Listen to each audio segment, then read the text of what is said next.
Mr. Design. Not just any designer. He was the real visionary and the real designer. He certainly had huge influence. He embodies change by design. His way of being. He was tall. He had a British accent. This crazy guy from England. Bubbly sense of humor. Radiant, warm, welcoming smile. He had a big open face. He's very theatrical. His way of thinking. Bill's driven by, what am I going to learn? What's new to learn about? He has a lot of ideas. He's very strong. He's very tenacious. It was never the Bill Moggridge show. He's saying, this is what I really think. What do you think? He wanted everybody's opinions. He's so open and empathetic. He had such empathy.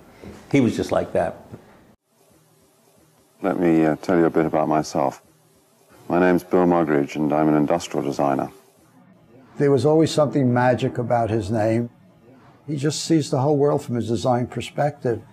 And it just exudes him in every facet of his life. And I'd say, I know a lot of designers. More than anyone else, he has that in his genes.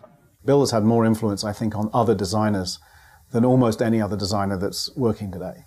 Bill has always been a pioneer. He brought professional human factors folks into a design company, one of the first people to do that. He really saw that we would get ideas from understanding people. When a designer starts to build empathy for the person that they're designing for, they start to see the nuance of what's meaningful to that person. And so he brought in psychologists as part of our team. He brought in Jane Fulton Surrey. I'm interested in why people like things and what gives them rewards that are long-term, what gives them pleasures, what gives them what's exciting. It's about the effect that everything that you might design has on anybody, somebody. There are very few opportunities that a designer has in a career to do something which is truly precedent-setting. You know, you don't predict that it's going to spread in the way it spread, but it was clear that it was very important in the sense of being very innovative. My role at the beginning was to design the physical form of the product. But when I had an actual prototype and I took it home, I was amazed that really everything I'd done wasn't very interesting or important, and that the thing that was really important was what was happening between me and the software behind the screen. Bill really invented the notion of interaction design. This software stuff was coming fast, and he was really enamored with software and its power. He decided that it was important that designers, human-centered designers, were going to be involved in that, be the ones who designed that interaction. He was a founder of IDEO, which between him and David and Mike was a kind of a breakthrough kind of organization in the world of design. Bill somehow knew that, he could make his designs better if he kind of talked to other people, experts in other fields. And that's what he was talking about. He's talking about interdisciplinary design, was he could bring those people in and use their ideas in combination with his, building on them. And that the more diverse the team was, the better the ideas were. The shared mind is more powerful than the individual minds, or even the sum of the individual minds, that is really allows this kind of fluency with innovation. I've thought of my career, I suppose, in three basic phases. The first was being a designer myself. The second phase was a manager of design teams, or helping interdisciplinary teams of people work together.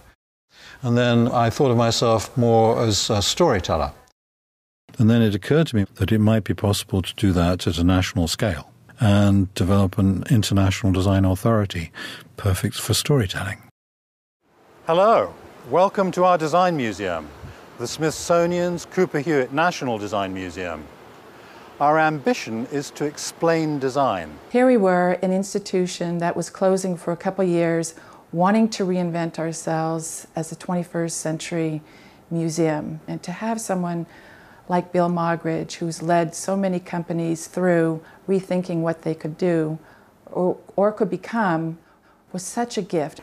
Something that Bill was extremely proficient at was listening. It was always, how can we collaborate better? How can we work best together and bring success to Cooper-Hewitt? Design is everything, and design is about people. And no matter what conversations we were having internally here at the museum, if we weren't talking about people enough, he would always say, somehow bring in the people, remember the people. The sort of important feature that design brings is this bridge between the sciences and the arts. I don't think many people understand the power of design to put those two things together. He had never worked in any sort of museum atmosphere. The beauty of that is everything was new. As a result, we were looking at things and working in different ways. He improved communication here.